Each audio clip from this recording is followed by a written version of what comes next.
एक यूनिफॉर्म वाला को मारेगा अच्छा लगेगा तेरे को? अभी क्या होगा आगे देखो। हाँ? मैंने मारा किसी को? ऐसे हल्ला कर रहा था तुमने? চাঁপাইনবাবগঞ্জ সীমান্তে অবৈধভাবে অনুপ্রবেশ করায় ভারতীয় সীমান্তরক্ষী বাহিনী বিএসএফ এর এক সদস্যকে আটক করেছে স্থানীয়রা। পরে তাকে বর্ডার গার্ড বাংলাদেশ বিজিবির কাছে সোপর্দ করা হয়। আটক বিএসএফ সদস্যের নাম শ্রী গণেশ। তিনি ভারতীয় নূরপুর বিএসএফ ক্যাম্পের সদস্য।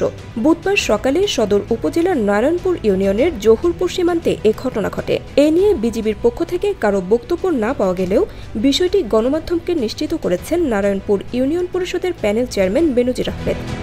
বেনজির আহমেদ বলেন, জহুরপুর বিজিবি ক্যাম্পের সীমান্ত পিলার 19 এর 5S এর সামনে বাংলাদেশি এক গরুর রাখালকে ধাওয়া করে বাংলাদেশে ঢুকে পড়লে এলাকাবাসী তাকে আটক করে বিজিবির কাছে সোপর্দ করেছে।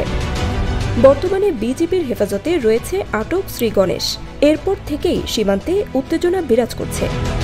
53 বর্ডার গার্ড বিজিবি ব্যাটালিয়নের অধিনায়ক লেফটেন্যান্ট কর্নেল ফাহাদ মাহমুদ রিঙ্কুর মোবাইলে কল দেওয়া হলে এ বিষয়ে বিস্তারিত জানিয়ে প্রেসনোট পাঠানো হবে বলে জানানো হয়।